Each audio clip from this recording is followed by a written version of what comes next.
Paratopia, it's Jeff Ritzman, it's Jeremy Vaeni, it's you, Paratopia. And, hi, Jeff. Hi, how are you? I'm doing well, how are you? Good. Hi, everybody. Yes. I thought, Jeff, instead of running that lovely woman's voice who does the Cyber Ears commercial, I'd just take a second here to say, in case people are wondering, not that anyone's ever questioned it, but like, you know, you've gotten premium now, and so why would you have an advertiser? That Cyber Ears is not an advertiser with us. We actually just promote them because they're really good at what they do, and they're very kind to us and generous. And yes. So we promote them. We give them a free ad on our webpage, and we give them a free ad on our show because we like to treat those who treat us well, and we like to promote that kind of thing. And so if you want to do your own podcast or do any sort of audio that you want to get out there publicly, that is to say, Jeff and I highly recommend cyberears.com. And if you'll recall where we were previously, we were really unhappy.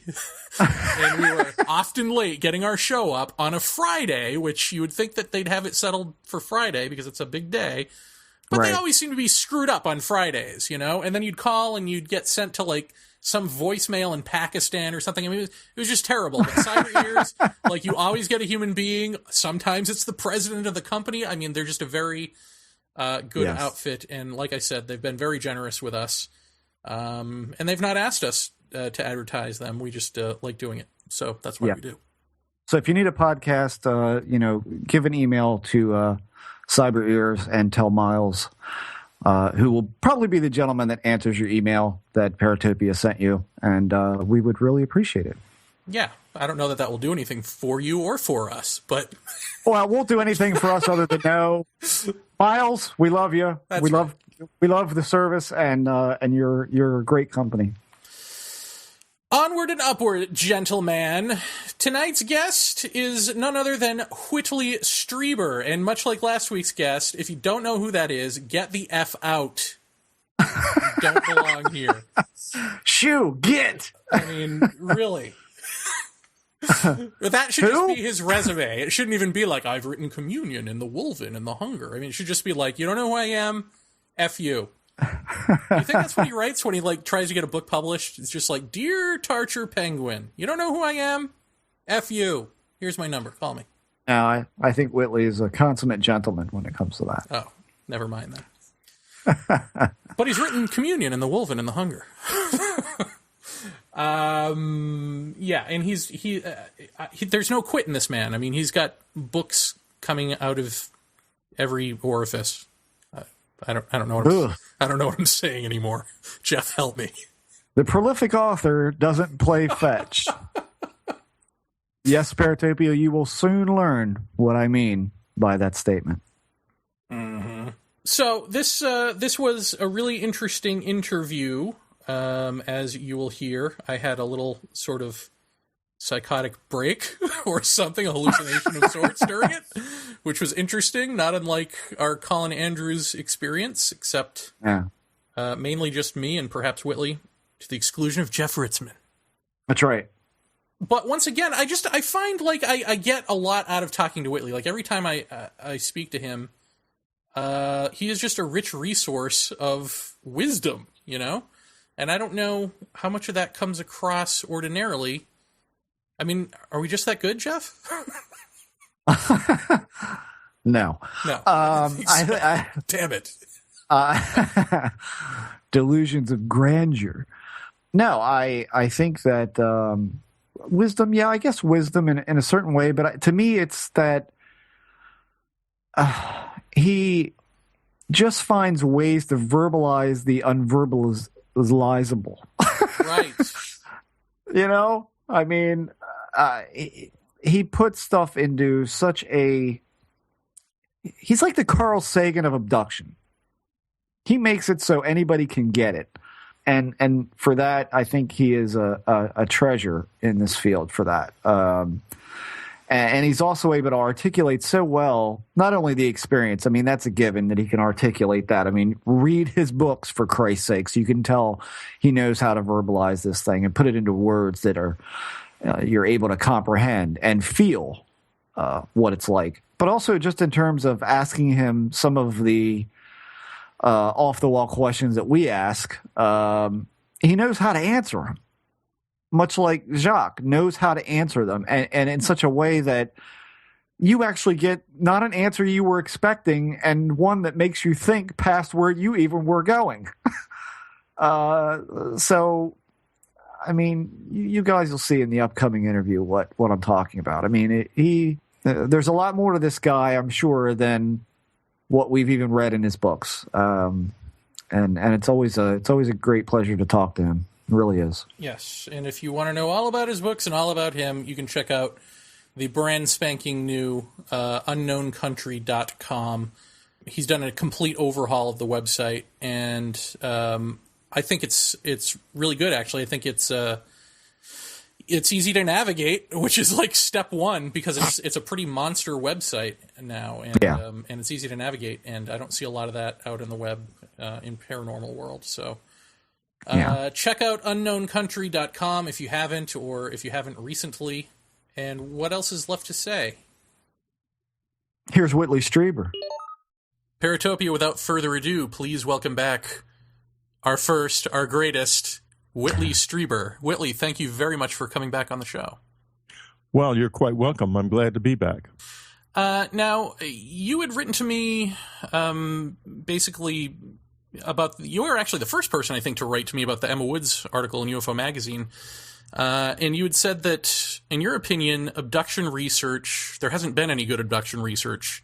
Not yet, no. But it's possible. And then I said, would you like to come on and talk about the possibilities? And you said yes. So here we are, and I'm thrilled that you decided to do this. So tell us, I don't know, where do you want to begin? Do you want to begin with some possibilities? Or do you want to... Well, here, let's first talk about what's been done.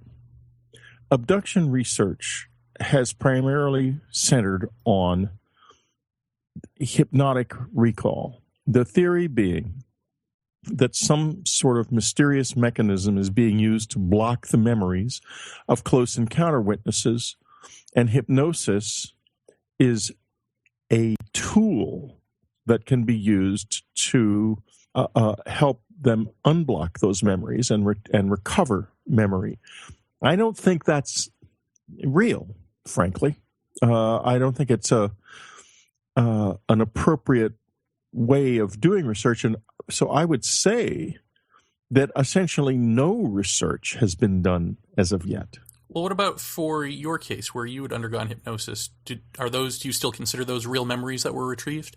Well, they weren't retrieved, first of all. There's a difference, and there's certainly some hypnotic production in the abduction phenomenon has been perfectly real.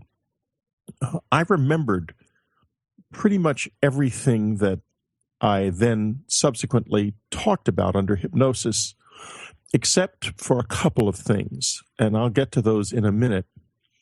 But I think it's important to understand that I was being hypnotized by Dr. Donald Klein, who was a forensic, and is still, I think, a forensic hypnotist. And Dr. Klein had many solved cases, to his credit, where he had helped people recall details of auto accidents and so forth, hit and runs, and had been able to use those details. The police had then been able to use those details in their investigations successfully. Dr. Klein worked for the state of New York doing that. He was literally a forensic hypnotist. And with that kind of a record, I thought it was very reasonable that he would be able to help me. Because remember, at the time I went to Dr. Klein, he had been found by Bud Hopkins, and neither me nor Dr. Klein, outside of Bud's hearing, thought for a minute that we were dealing with anything involving flying saucers or aliens. We were laughing at Bud, to be honest with you. Then the first hypnosis session occurred, and something that had been troubling me since the previous autumn burst into my memory. And Now, this was not something that I didn't remember at all. It's something that I remembered, but that I wasn't willing to look at directly. And what a good hypnotist can do in a case like that is enable you to concentrate. It can suggest concentration, but not suggest details. So the result was I suddenly realized that all of this effort I had been making, I had been putting up alarm systems, patrolling the house with a shotgun at night. I had really been terribly upset, frankly. And then I was aware that the reason I had been upset was that there were people around the house. And I began screaming in the hypnosis session right with Dr. Klein. And he was shocked. I mean, I was shocked. Bud was there, and he was not shocked. Then the next session, we concluded that session after not very long because it was obviously very unexpected. I still thought I had been criminally assaulted. I still didn't think there had anything to do with aliens. I just didn't believe Bud. I found it absurd. So I went back to Dr. Klein, and I remembered very well being taken out into the woods. I remembered talking to people in the woods. I remembered sitting in a circle. I had an odd memory, and it was disturbing, of going up in the air. But I'll tell you what I thought had happened to me. I had written a book published about a year before this called War Day that had been endorsed by Ted Kennedy. And it was a book it was a political novel.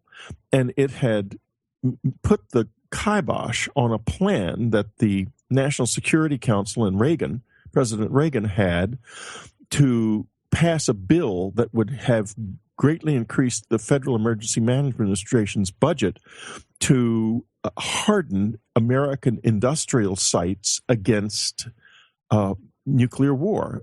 And the reason they were doing this was, if you can believe it, they actually hoped to induce the Russians to fire nuclear weapons at us.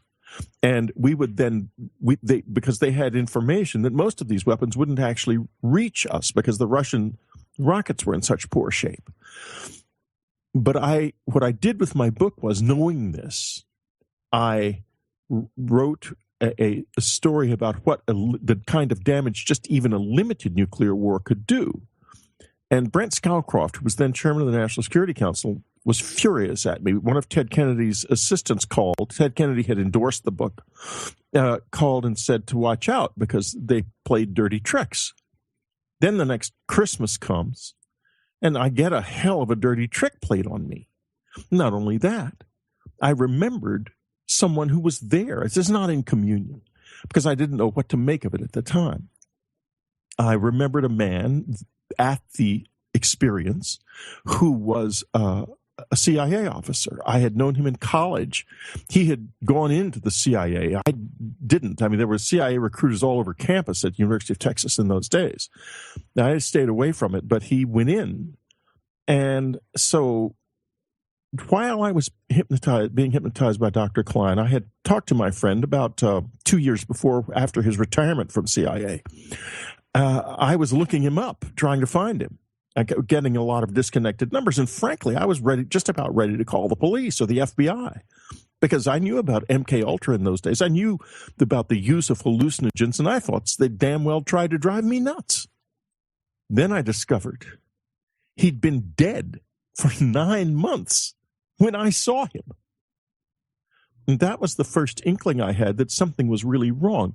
But none of these memories that I'm describing were generated during the hypnosis sessions, and that's the problem.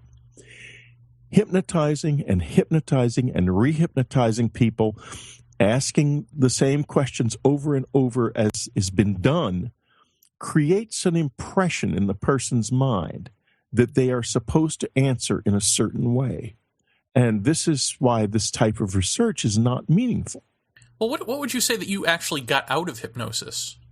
Well, what I got out of hypnosis was more detail, and also an awareness. When I saw these alien figures, I knew they were there. I I had told my wife the morning after. I'd asked her first if there'd been anything happening during the night. She'd said, no, I'd been quiet. And then I told her I had seen an owl in the house. And I told a big, long story about seeing this owl, even though I was aware of the fact, while I was telling her this, that it couldn't have been an owl. I just didn't know what else it could have been. Because it was something with great big eyes moving around very freely in the house. And what happened during hypnosis was Dr. Klein's questioning is very subtle and very not leading at all.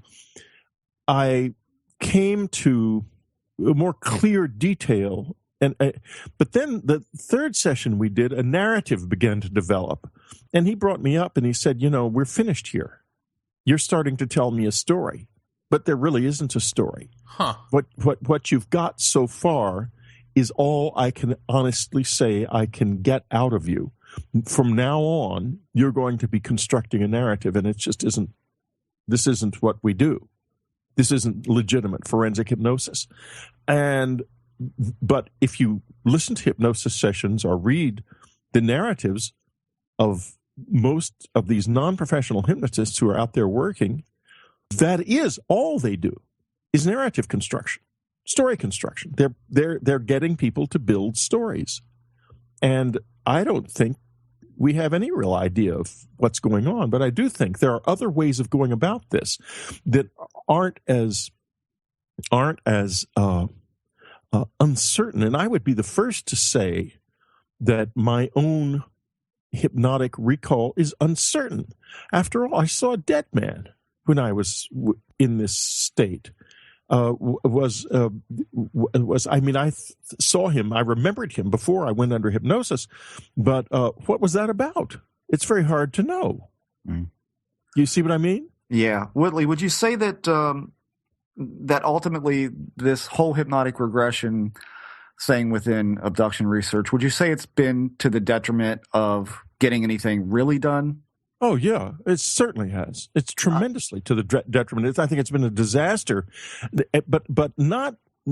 I wouldn't throw out the baby with the bathwater. I wouldn't say it's all nonsense, because some of this stuff, especially the things that people say in their first sessions, is probably useful. But there are other ways of going about this, I think, that are much, much more important and much more useful that have never been done. Yeah, and probably more solid in the sense that we can't differentiate the two, one from the other, or most people well, exactly. can't, I would say. I mean, it renders the entire thing useless to that point.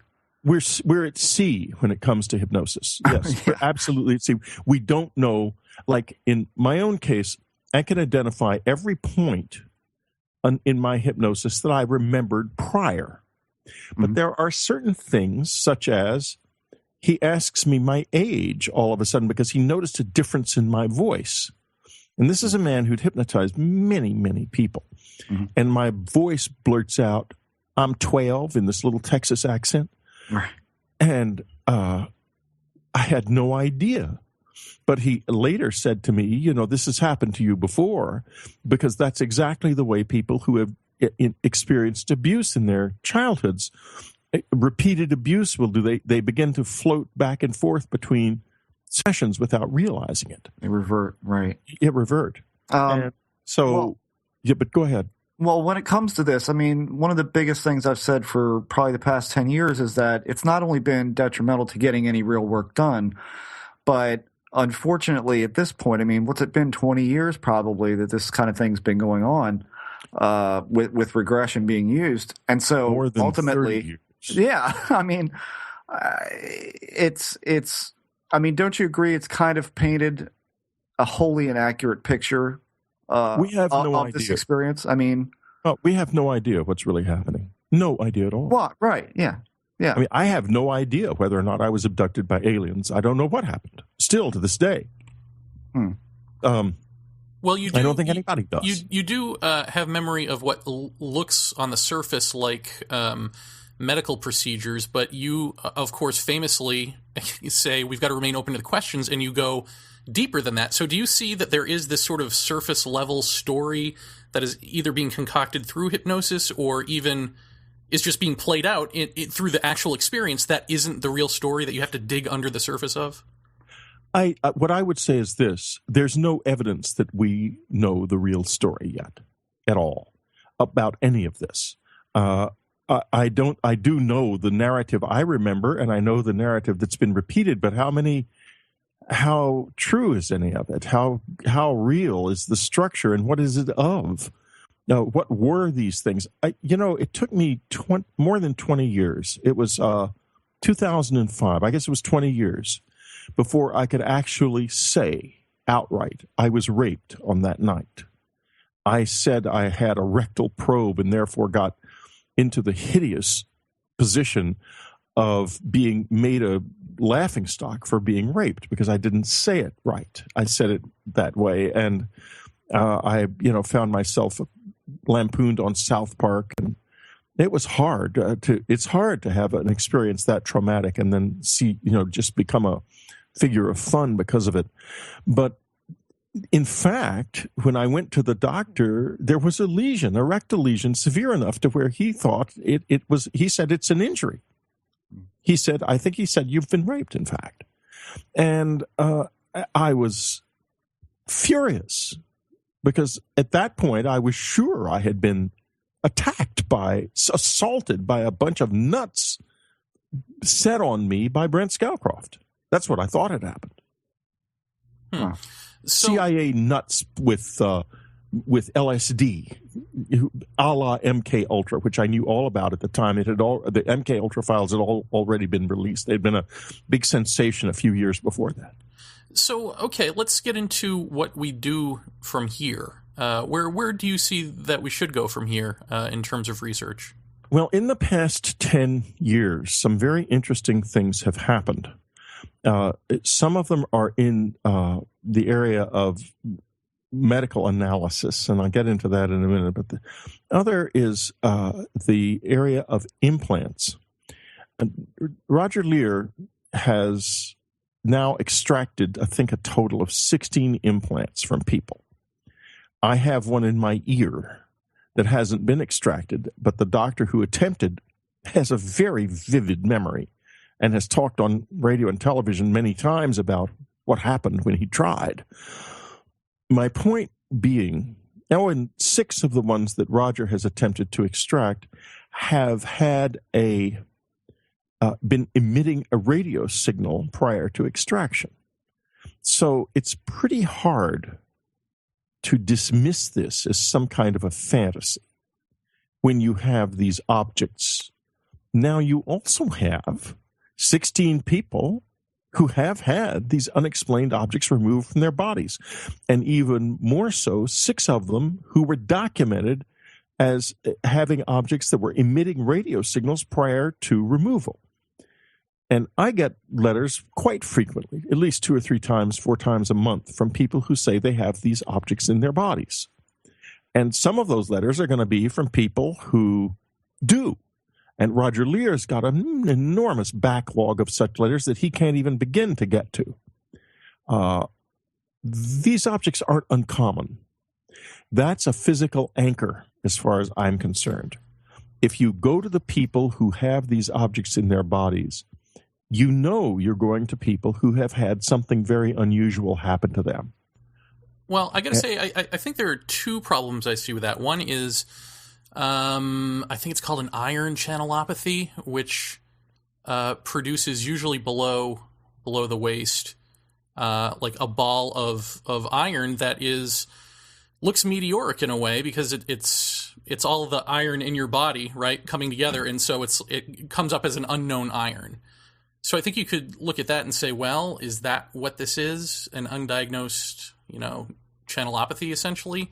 I mean, obviously not something in your ear and something that reacts to a blade, but a certain number of these things. But then I think just another just sort of general problem is, I mean, don't you find that all of this stuff is so elusive, perhaps by design, that even if we extract implants, we're not going to be able to really say with any, definition what they are? Well, I don't think it's really about what they are. And incidentally, of the ones that Roger has extracted, all except 1 or 2 were encased in skin. In other words, they were encapsulated by epidermal material. and yet buried in muscle, in usually in the calf muscle, sometimes in the foot, often in the hand, in the cheek in one case, in the neck. And that encapsulation is a tip-off that this isn't ion channelopathy.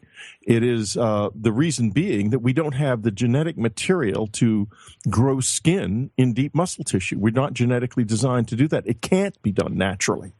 It has to be something that is done by design from outside the body.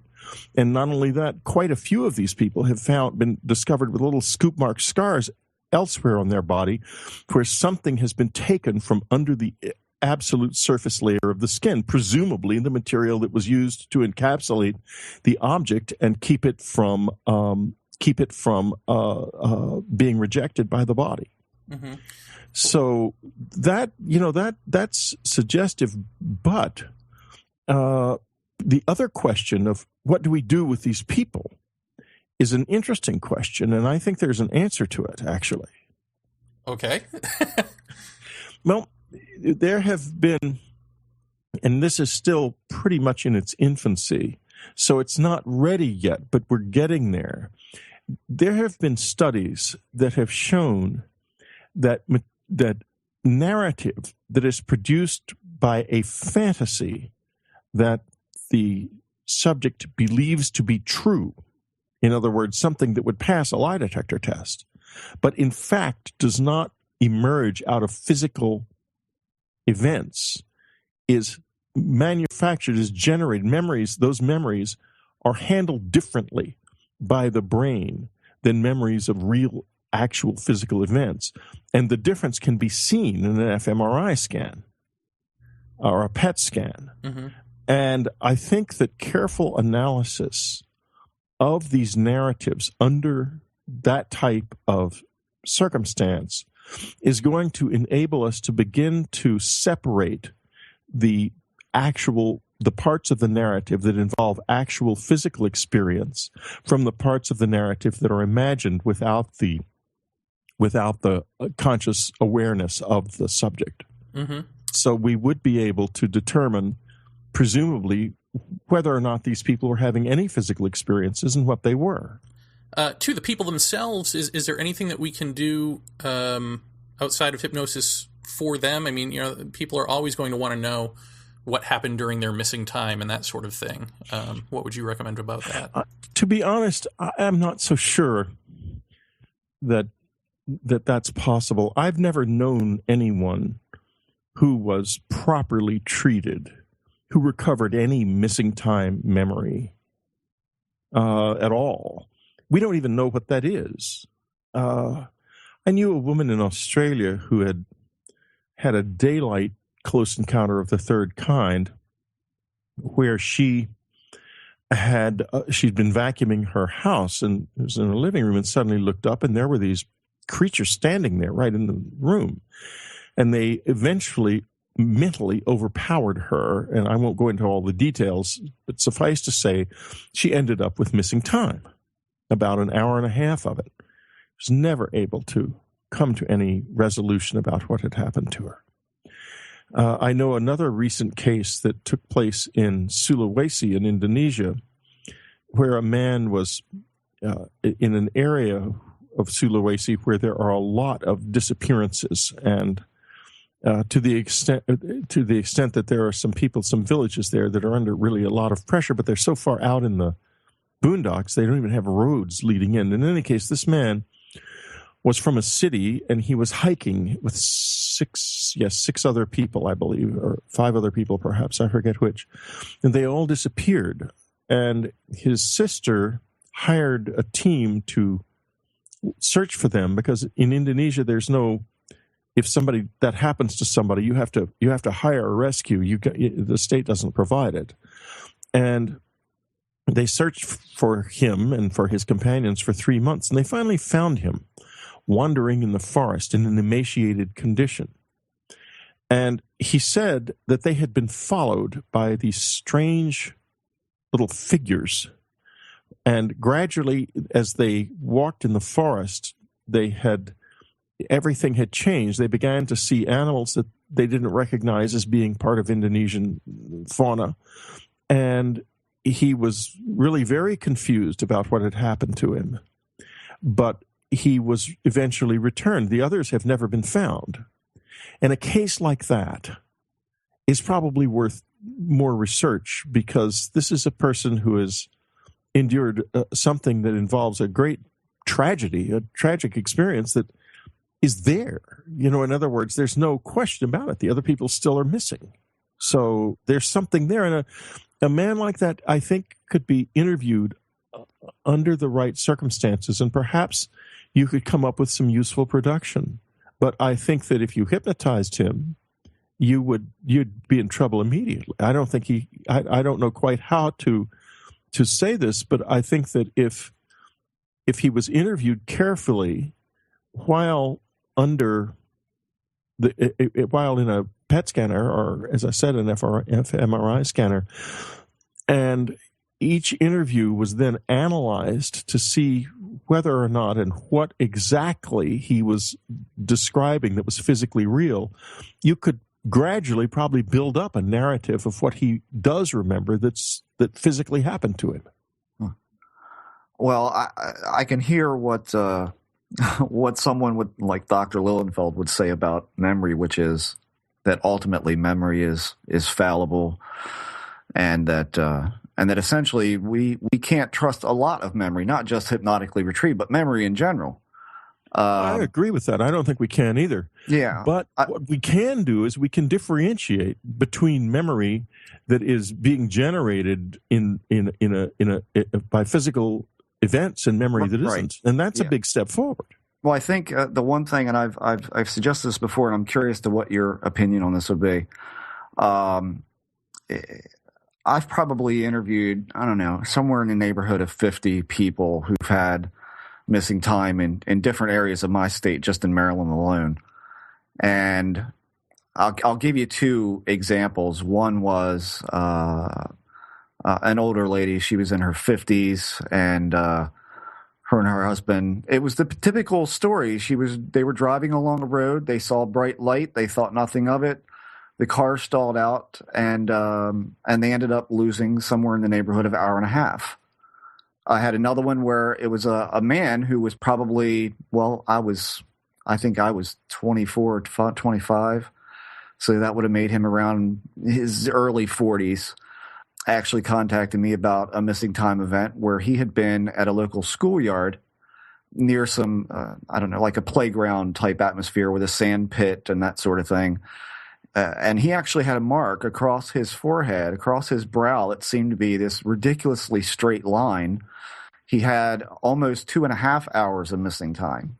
And what I did with both of these people was to, although it was much more difficult for the female to go back to the area where this happened, to pull the car over and to just talk to them and not use a standard form of questioning, but rather just walk them through it. And I was shocked by how much that she began shaking and remembering on her own without without anything, just being literally in a safe environment with someone like me that she trusted to talk to her about this and not be ridiculed and so on and so forth, that she could remember openly. Now, in her case, she remembered what I believe is a legitimate event, of which there are still small pieces that were not remembered. The male, and I only laugh about it because we both laughed about it. He was standing at the edge of the playground, and he saw a light in the sky, and he couldn't figure out what it was. And about that time, he said, "Something brushed by my leg." And then he remembered nothing. He woke up next to the park with this mark on his head that he didn't know where it had come from, and he had lost 2.5 hours.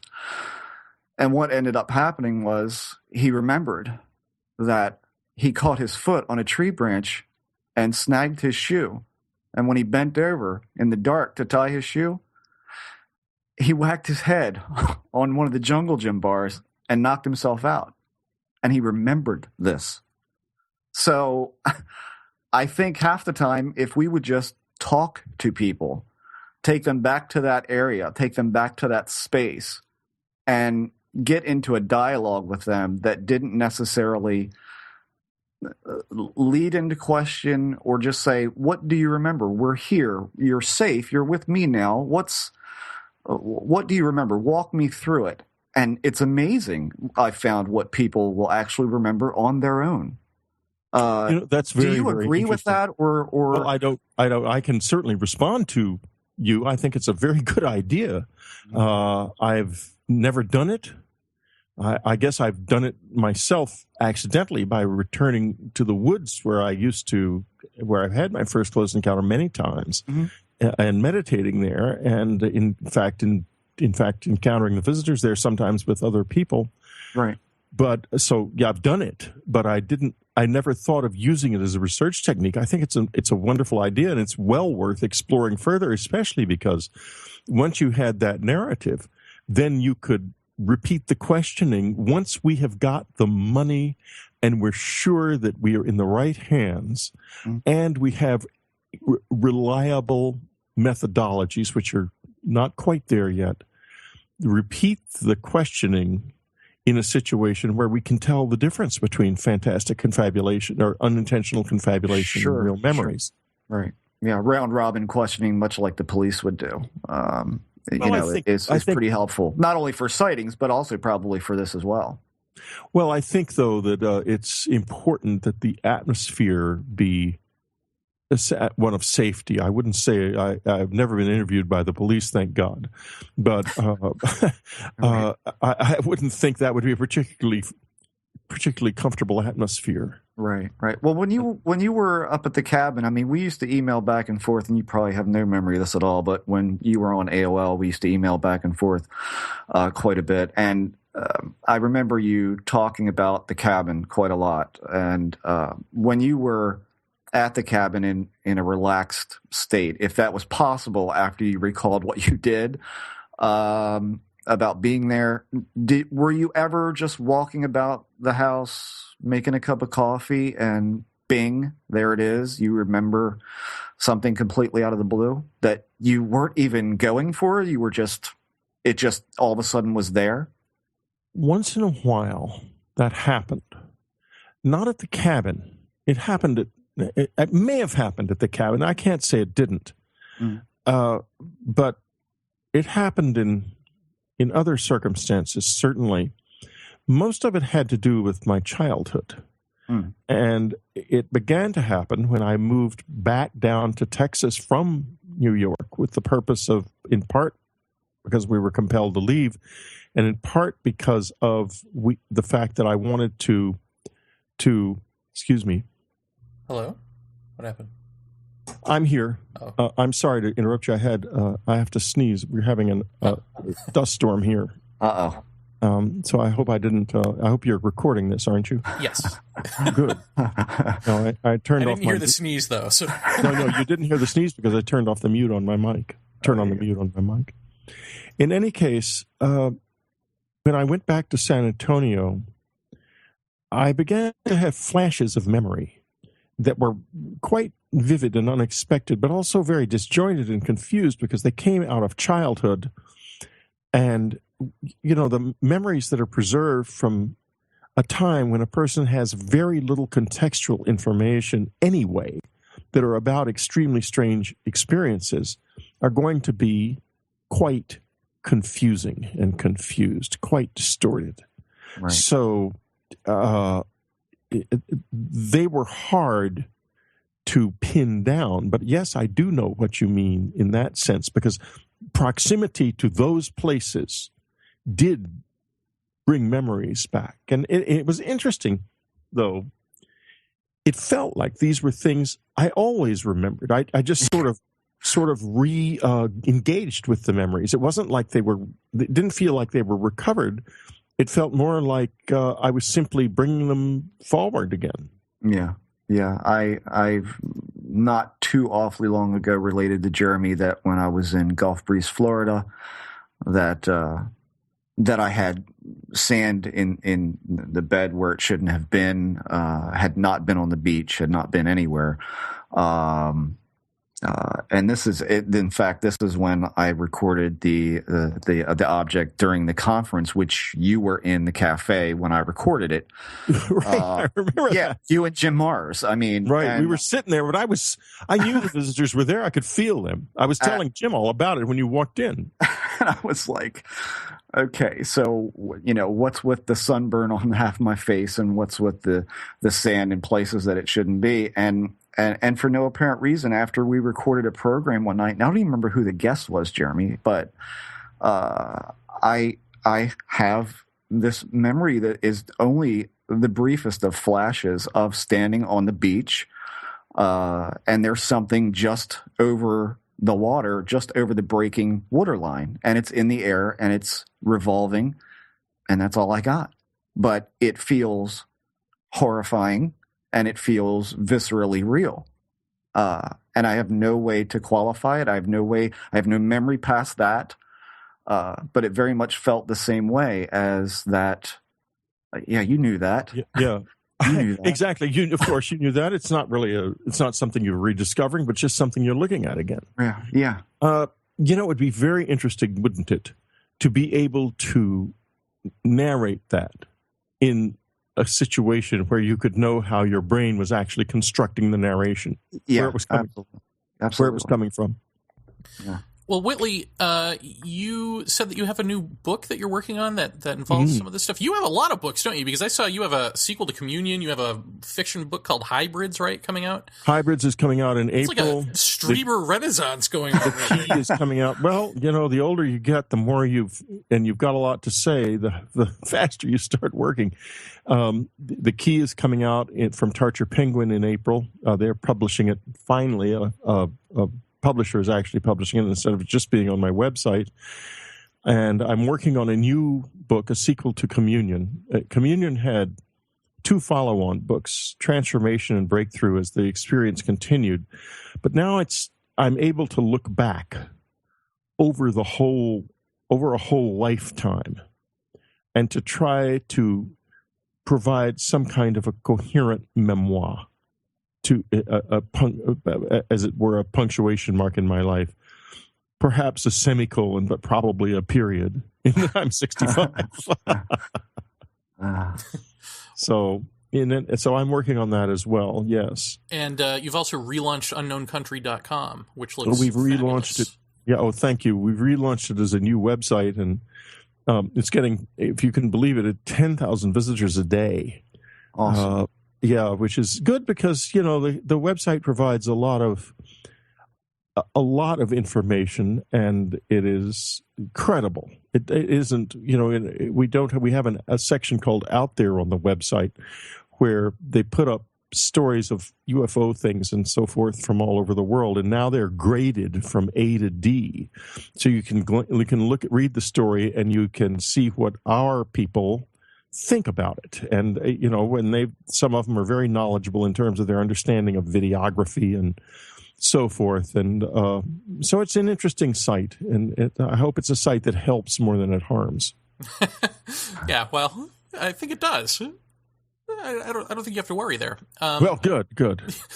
Here's a question for you, just about all of this research. We just got done interviewing Jacques Vallée, and so we read his book Wonders in the Sky, and of course it really hits home that something has been going on forever, and yet hypnosis, it seems, outside of like wanting to help people, of course, seems to be a tool to research within the confines of, this is an alien phenomenon that we have to get to the bottom of, that's been going on since the 40s.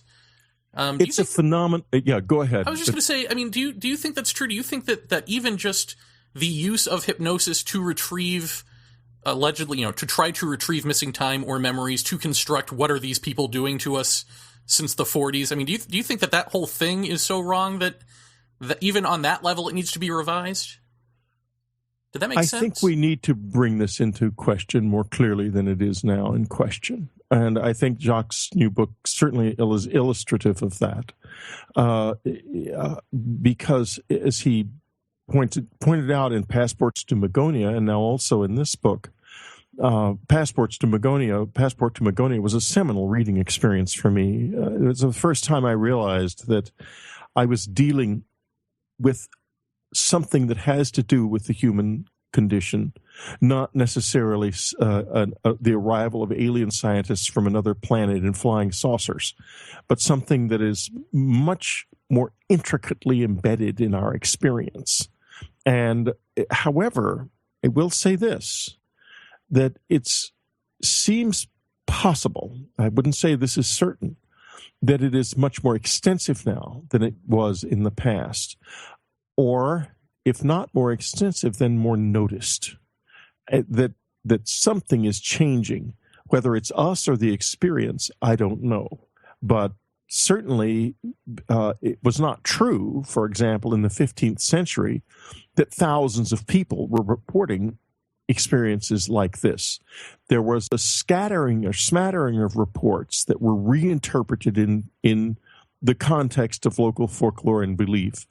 There was a lot of material starting in about in the 14th century and then going up through the 19th and into the early 20th century of the fairy faith in Northern Europe as well. And how many people were involved with that, I don't know. But I do know this, that both experientially and in terms of what is actually happening, what's happening now is an extension of what has always been with us. There's no question in my mind about that. This is something that is part of us. And I have a speculative journal entry on my website that right now called, "Are We Part of a Super Civilization?" In other words, is there some much greater entity that we are part of that has always been here, but is about as visible to us as the modern world is to a troop of chimpanzees living in the jungle in Africa? There are questions and indications and suggestions and things that seem a little off. Mm-hmm. But we have no idea where we really are, what we are, or exactly why it's like this.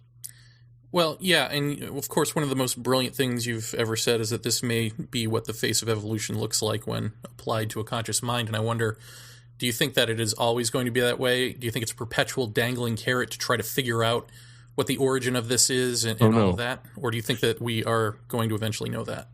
I've solved the mystery of that statement, and it's correct. We are being, with exquisite care, we are being placed in question in two different ways, one of which strengthens the left brain, one of which strengthens the right brain, and that those changes are inheritable. In other words, they become part of one's, not of everybody's, but part of many people's DNA, if you will, and are inherited. They go down from line to line. And I think that for example, this amazing theater in the sky and the way the abduction phenomenon that we're talking about recedes, the way it all recedes before us, the closer we look at it, the more it comes to be a kind of a fata morgana. It is like a mirage that we can never quite touch, can never quite pin down. This, interestingly enough, can be seen neurologically to strengthen the logical part of the mind. Surrealistic experiences strengthen the logical part of the mind. And so something, whether this is just us seeing certain unresolved aspects of being and reality, or if there is somebody there pulling the puppet strings or not, nevertheless, the mystery is causing the mind, the brain, to evolve and change. It's making people better. Well, you might not believe this, but as you were speaking, I just perceived like everything on the computer to just go blah, and I thought I lost the call, and I realized it was just like a perceptual brain fart or something. So, well, you know, I don't know when that happened, but while I was talking, the screen on this computer suddenly got very dim, and it's still dim. Huh. Well, there you go.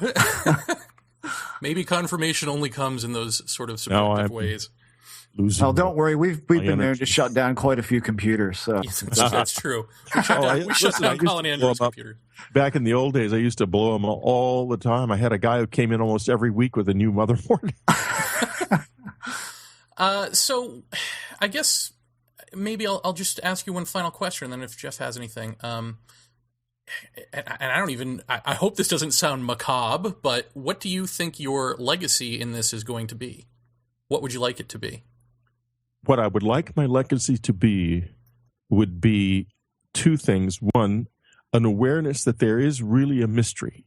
And two, good questions that people would say of me, well, he asked good questions. And he was rigorous in not answering them if there actually weren't any answers.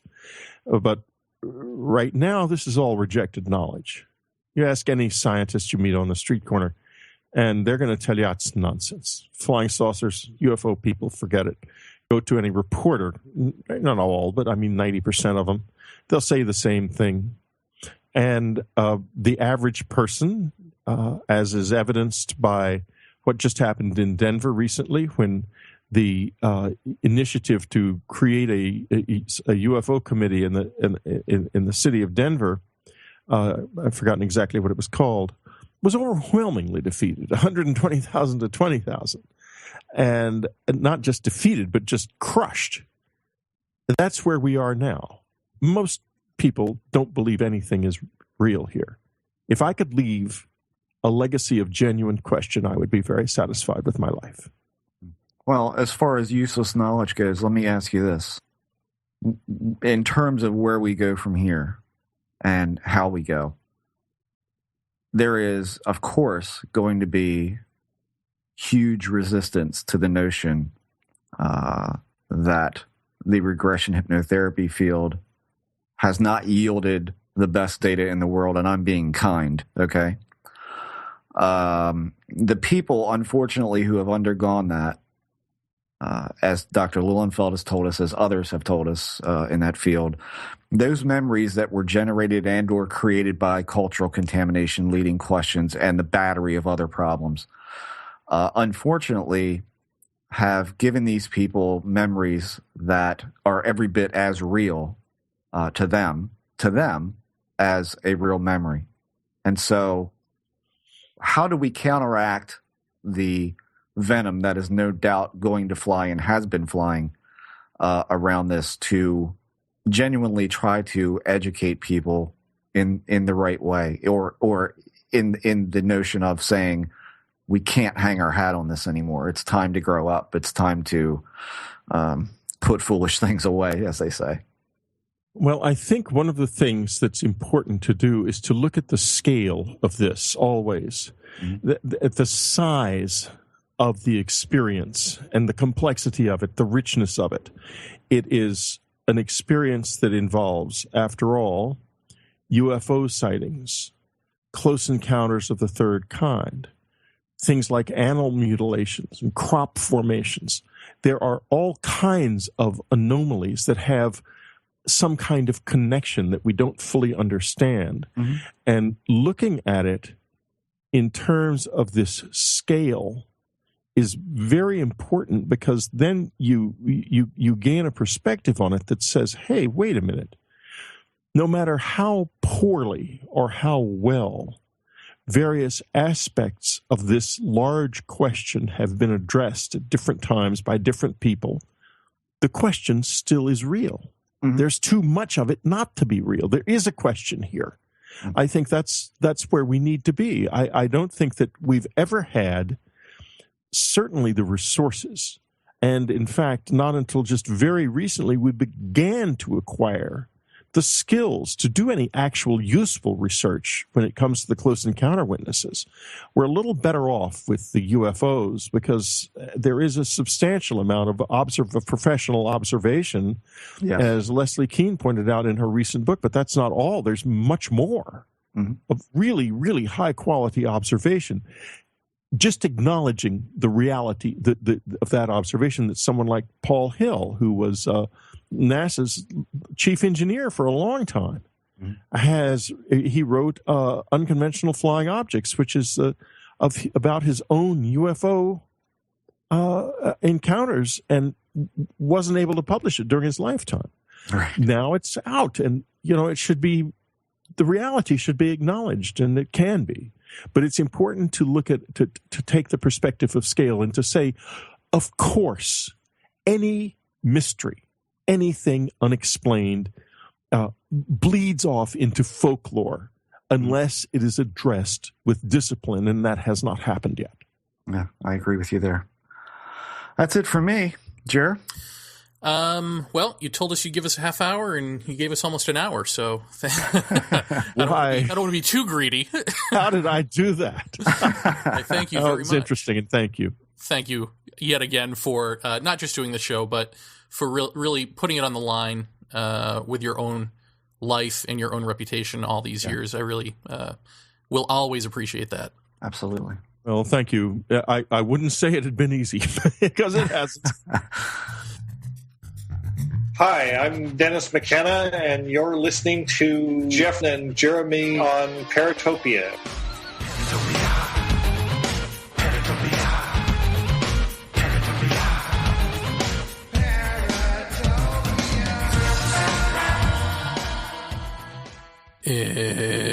So did Jeff. So did Jer. How'd that go? I think it went rather well. It went smoothly. It did, yeah. Whitley seems a lot happier this time. No?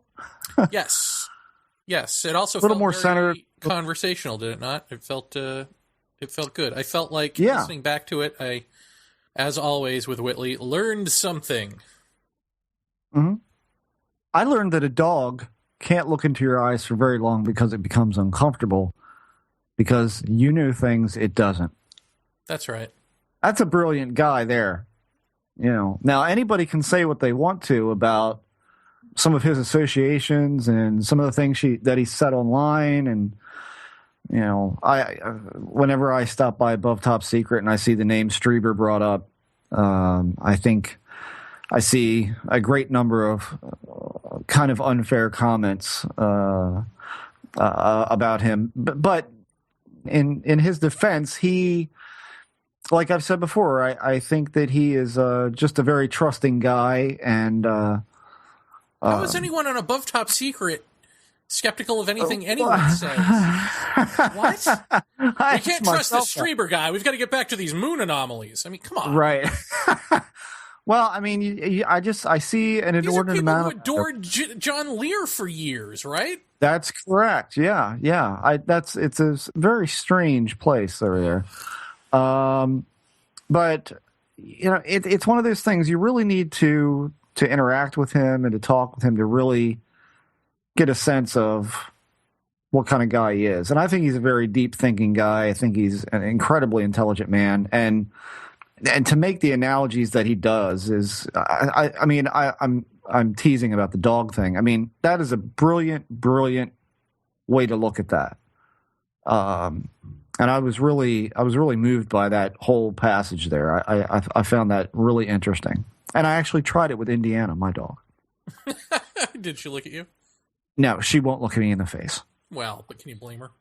Well, I think dogs, for the most part, are one of those creatures that either they want to look at you because they're fascinated by you, or maybe because they just can't figure your ugly ass out. So, make of that what you will. Well, I found his everything he said about his own hypnosis sessions fascinating. I mean, I didn't even think about. Well, I mean, how could I, right? I don't know anything. But I didn't even think about, after 2 hypnosis sessions, you're done. Now, he had said, so let's not throw the baby out with the bathwater, because some of this stuff can be real, but the problem is, unless one of these book authors says, okay, here's the information I got from the first session or 2, and here's the rest of it, we can't know that, so you kind of have to throw it out. At least in terms of studying this stuff. Now, as I've been maintaining that it's up to the individual, right? What you want to believe about your own experiences, if you've had hypnosis, or as a reader, what you want to believe about all of this stuff, keeping everything in mind. But I think as far as the actual study itself goes, even Strieber is on board that we need to just toss it out completely. And I think with that, unfortunately, we do need to toss out all of the book knowledge that we have. Because again, it doesn't say, yeah, these are the first two things where we just got details on things that we already remembered straight up. And here's where the story begins. Here's where the weaving of fact and fiction comes into play. I mean, we just don't know that. So you do have to throw it out, right? Well, I think you have to throw it out for no other reason but that you cannot differentiate between the two. You can't differentiate what's confabulation or what's contamination or what's cultural biased or leading question biased or fantasy based versus what the actual experience is. And I just want to bring up one thing because I got an email from somebody a couple days ago asking me about people who do hypnosis for the sake of, I think Whitley mentioned something about the man who regressed him did it for the state of New York in helping people recall accidents and crimes and that sort of thing. And I don't know that it's any more valuable for that, but let's look at that for a second. You're talking about an event that happened in what we would assume is a normal state of mind during waking hours, not in the presence of the unknown. This is about daily life. Could you recall something being hypnotically regressed about a traffic accident that you were in or about a traffic accident that you witnessed? I don't know. I think one of the big things we got to keep in mind when we're talking about this stuff is that we're talking about an experience that happens on the very limits of your own perception. And that said, it to me is a completely different. I mean, number one, you're in an altered state. Hypnosis, people could call an altered state. I don't know how people can make that analogy. Well, it works for this, but no, we don't know that it works for waking conscious recall of an event that happened in daily life. Well, here's but what we have to really think about is that we're talking about an event that is so far out there that we don't even know how to approach it. Yeah, and so to use that same tool is kind of nonsensical. Are these people even still employed? These hypnotic investigators because since what is it, 96 or 97? No court in the Western civilization. I was going to say in the Western Hemisphere, but in Western civilization, right? In any Western country uses it since 96 or 97 allows this to be used in court. Yeah, so there's got to be some reason for that, right? Do forensic investigators, do they still use this even though it's not allowed in court? I mean, they do still use lie detector tests, right? So yeah, I would assume that they probably still use it and probably in with the same notion as George Hansen has told us about, that police departments will occasionally employ a psychic to work on a murder case or a cold case. So, I mean, is it taken any more seriously at that point than something like that? I don't know. I mean, certainly it being inadmissible in court is a big blow. And I have to wonder if that wasn't or didn't come out of the whole satanic ritual abuse fiasco with hypnosis. I have to wonder if that wasn't a byproduct of that being unfurled. Well, it could be, but I'd also read studies where, you have like two kids who remember something in childhood and the parent. And they remember totally different things under hypnosis. Yeah. And then the parent can go, well, that happened or that didn't happen. Like, we're talking like, when I was 3 years old, I remember this. And the mother may have a record of it or may have kept a diary, whatever it is, and it won't be the same thing, but they'll swear that's the memory and it won't be the same thing. So, I mean, there are studies like that have been done. So I don't know how you argue that really, along with the satanic abuse stuff. But I gotta say, I did like his idea of the PET scan or the fMRI.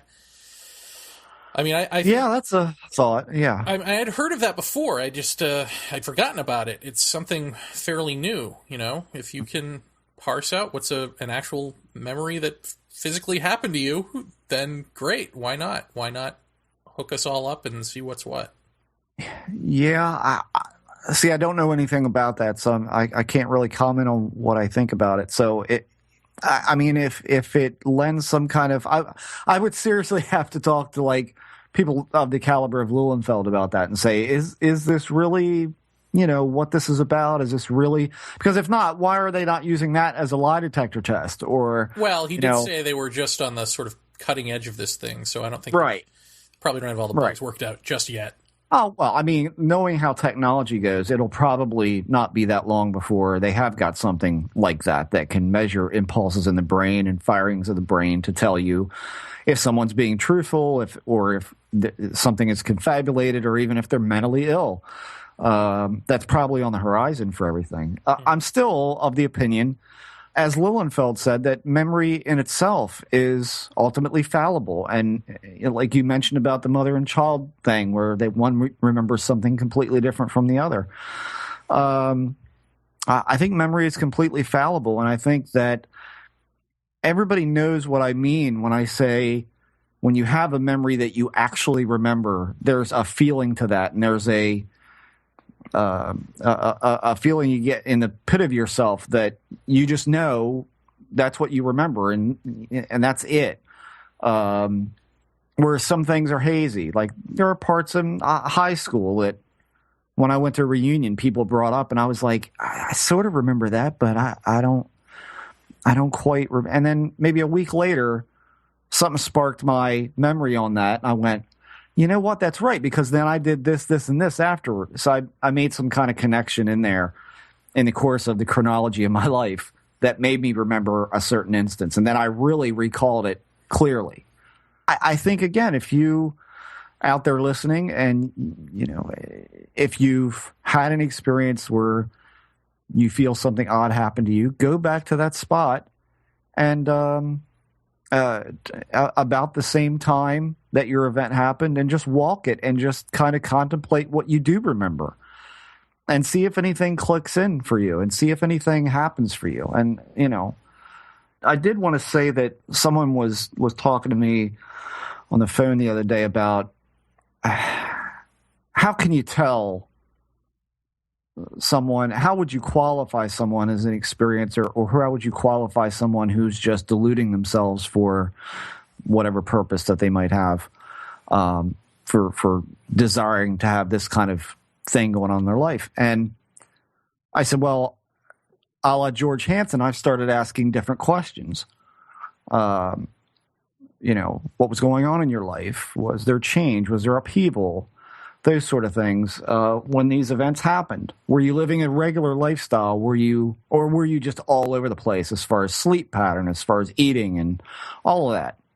I don't know certainly that it's foolproof, but I think it's certainly something that if you're out there and you're interested in talking to people who've had this experience and trying to maybe parse them out a little bit as far as who you might put a little more stock in, I would seriously think about those questions. And I would start thinking about, as you're perusing the net and you're reading accounts of sightings and you're reading accounts of abductions, or not even abductions, but just some sort of paranormal event in general. Start asking those kind of questions. Forget the event. Put the event aside for a second and start asking those other questions, and just see what I'm talking about when I talk about it rings. I mean, George definitely hit the nail on the head, and you will find that a lot of these people were out of their element, were out of the routine, were in that between place. And I don't think it's a way we can necessarily, approve or put that stamp of approval or denial on someone, but it certainly seems to me that it would be valuable for some application within this. Well, I think it also depends on who's asking, because I take for granted that people have good BS meters, but most people in this that I've met don't. And the reason is because they don't want to. And so I think you really have to examine yourself as the examiner. How is it that you hear? How is it that you hear someone's story? Are you listening to it because you want to go, yes, yes, yes, that's it, or yes, tell me more? Mm-hmm. Or are you really listening to who this person is that's telling you this and all this? I mean, it's all subjective. There's no hard and fast rules here, but one thing that you and I have talked about privately is, in discussing people who've claimed to have this experience, and you'll say to me, well, that just doesn't strike me that type of person would have this experience because they're not, I don't even know what the right word is, smart enough, aware enough, something to where this phenomena would not be interested in them. There's something, that doesn't ring true about them. And I wonder if that's not true, and ties into what Strieber said about, well, let me preface what I'm about to say by this. I thought when I asked him about the face of evolution, applying itself to a conscious mind, and he said, "Oh, I have an answer to that," I got really worried, because as soon as someone says, "Oh, I've got a definite answer," and it's right, I immediately go, "Uh-oh." Right. But I think that it was right. Now, that doesn't mean that's the whole story of this thing, but I think what he said was absolutely correct, and I had my own little personal confirmation here when I hallucinated as he was saying it. But if you take what he said, which is essentially they're giving us abstract experiences to work out rationally, therefore building up, our left and right hemispheres of our brain, then does it not hold true that if you meet somebody who is a complete Fruit Loop, that they wouldn't be a Fruit Loop if they were the type of person who were having their brain exercised thus? Huh. That's a thought. That's a thought. I mean, I haven't necessarily put it exactly the way you said it, that I don't think people would be involved in this because they just don't seem to be, on the ball enough for it. I think it's more that I just kind of get a feeling of something's off or something's not right, or you can tell that they're not curious enough about it, or they're not fulfilled enough, or they're too fulfilled by it, I should say, I guess is how I look at it. I don't know. I just get an immediate sense from certain people. I mean, I mean, somebody that is on our message board related, our members only message board related a couple of instances, and I'm like, you know what? That's it, man. That rings for me. That not that I've ever had an experience like that, but the way it's articulated and the way it's questioned and the way it's so damned effable to them that they just can't figure out, like they can't put their finger on it. And that holds a certain amount of validity to me when I'm listening to people. Whereas, there are people who seem just a little too, I've got it all figured out. I know what this is and I know where I'm coming from and blah, blah, blah. You wonder about how different people deal with it. That's for sure. But there's something about it when people voice their deeper, more private thoughts about it. That's kind of what this evokes in people, I think, is to go deeper in discussion about it and deeper into the possible meanings of it and reject the face value. That's where my ears tend to perk up like a dog. But Jeff, there are some people who, like you're saying, they lack the intellectual curiosity or the sense of wonder about it. Or aggravation. If they're not experiencers, what are they attracted to this for? Why would they burden themselves with this? Or is it not even a burden? I mean, what do you think they get out of it? Besides the normal stuff, besides a shot at fame or, whatever they think they're going to get, in terms of fame, remuneration. I think that it's one of these things where, again, I'll mention his name again on this show, Russ Estes, who will unfortunately never be a guest on this show since he's passed away. But, he made a comment to me that there are a lot of shady people attracted to ufology, and there are a lot of people who are desperate just for acknowledgement on their own. There are people out there who are just looking for something to fulfill their lives or looking for something to have in common with other people because maybe that their life doesn't have a whole lot of promise in maybe a career or family or something like that. And I think, again, this field tends to be a little bit more accepting of any horrible tale someone might have to tell, whether it be a ghost or alien abduction or any kind of thing like that. And so you get, I think, a certain brand of people that, I mean, I've personally run into these over, the past couple decades of, you can immediately tell who the people are who just are desperate for interaction with other people and to have something in common to talk to a total stranger about. I think you're the kind of guy who literally, it's like, I wouldn't have to pay you $50 to go up to a guy on a corner and go, "Hey, what's your name? I'm Jeremy." I mean, back in college, we used to dare each other to go talk to somebody on the street who they didn't know. Just go up and introduce yourself. There's $5 in it for you if you do it. You wouldn't have to pay Jeremy Vaeni to do that. He would just do it. He would go, "Yeah, okay, I'll do it." I think the paranormal in some facet helps people to break down maybe a little bit of being withdrawn and not sociable. Maybe there's certain social interactions that they don't have, and that is kind of their it's the key to unlocking some sort of social connectiveness with other people. And there's nothing wrong with that. I mean, again, we may call that detrimental to what we're doing here, but just can't let a brother get a word in edgewise. No, I'm just saying.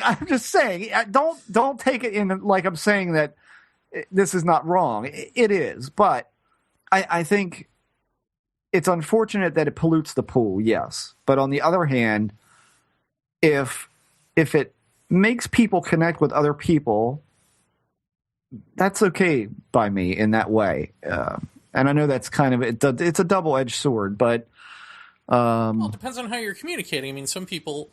The thing is, it's so wide open. It's especially with the internet, which is so accepting of a wide range of ways to interact. I mean, you can be preacher, you can be, the angry guy who just takes everyone down, or we opened up our message board for a couple of days for everyone to be able to, read and write on it, and pretty much immediately you get the anonymous guest who just comes on and just says antagonistic stuff to try to, goad you into a fight or whatever. And it's like, right. So there's that type of social retardation where that's the only way you can talk to people, interact with people. And that's acceptable in paranormal world, unfortunately. So, but you had said that's not just here, I mean, that's not just in the paranormal, by the way. Oh yeah, yeah, of course. Yeah.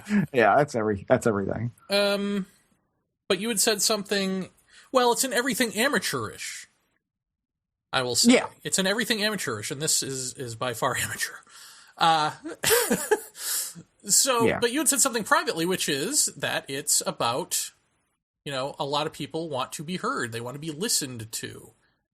And I think that's a big deal, I think that's a huge deal. And so when you're listening to people who want to be listened to, don't just try to figure out their motives, but also your motive in listening. And I think if you can figure these two things out, you'll become a better listener, and you'll have a better radar for BS. That's just my opinion. Yeah, I think that's true. Well, I wish we had Maggie Jackson in a way here to talk about, that computer or human/computer/human interfacing going on, because I think, like many people in this subject who look into it with a certain degree of seriousness, I think that the internet has ultimately hurt this field. It's been helpful in the sharing of information. The problem is that now we've got all these people claiming too much information. That's a problem. But I think also what you find, which is, kind of a tangent part of the scope here, is that I'll give you, for instance, I was talking to a coworker of mine today. He tends bar in the evening, and and enjoys that, and met a girl. And, before he said, we sat down and talked after closing time, and she was really nice and she was cute. And before I know it, we're going to have a date. And then, she proceeds to start talking to him about all of these really extraordinarily personal things, like her ex-husband and all the money problems she's destroyed financially. And then there was a certain point when he just said, well, maybe this is not the girl for me, but was going to go through with the date. And then on the night of the date, she texted him and said, I need to cancel tonight. I have to be alone with my thoughts. And so his answer was, go fuck yourself. And on from there it went. That was pretty much the end of the story. But I look at that and I go, this whole notion of social ineptitude for people who interact more through Twitter, Facebook, these kind of things, where it seems like a lot of people out there in Cyberland are wearing their hearts on their sleeves and giving it all away, giving every intimate detail of their life. I am at Borders getting the new, Twilight book. I mean, every aspect of some people's lives is out there on the net. And so as it pertains to this field, it's the same kind of thing. It's kind of like people know how to open up and talk to people on the net. But there's also the other side of that coin, which is, like you had said to me last night on the phone, somebody actually has to sit down and type a comment like some of the 2 or 3 that we got on the message board when it was wide open. Like, that takes effort to do that and hit send. And so ultimately, when you look at that, you've got to go, that person really doesn't have much to do. There's not much going on there if you're going to take that kind of effort to do that. But I feel like Maggie really hit it on the head, where the social, like the social fabric is tearing, because if the communication is there online, it kind of lubricates people differently in a face-to-face type of way, because they're so out there on the internet. They feel like they could be out there personally. I mean, do you see that at all in just general human interaction, that people are more, I don't know, more open, more talkative in deeper ways, when maybe they should be a bit more reserved in how they approach somebody? I don't know about deeper. I don't know, because I don't go anywhere. I haven't left my house in days. No, I mean, well, it's interesting. I mean, I think the online thing, I mean, that to me clicks in with my shtick of what the internet really is, which is the unconscious, well, you would say wanting connection, wanting to be listened to. I would say wanting oneness. We want that instantaneous being heard and hearing other people. We want that instantaneously, but we want it at a distance, because to actually have it is to go deeper, the second you have like a real human interaction, then you've got follow-up questions and they might be uncomfortable, right? Yeah. So being behind a keyboard is very comfortable. The anonymity. The anonymity and the control, the fact that you don't have to answer anyone's questions. You can just throw out whatever you want to throw out. And it doesn't even matter what somebody says in response. If you're saying something challenging, for instance, and somebody hits you up with facts, and then your response can either be to those facts, or it can just be, go screw yourself, and either one is the same to the computer, Computer doesn't care when you type, so it's all how lazy you are. Well, I mean, there's also a disconnect. Isn't there a disconnect from what an online interaction would be versus an in-person interaction? I mean, I think the majority of people out there, I think, would not say certain things in a social, face-to-face social situation that they would say online in a nanosecond. Mm-hmm.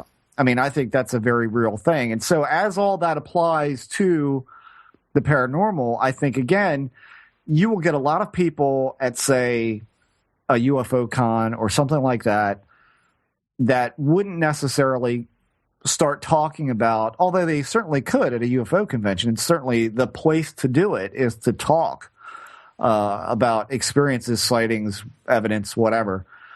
But I think people are a lot more apt to put their account of a sighting, an abduction, whatever, visitation online. Because like you say, there's that anonymity. There's that wall between you can't know who I am.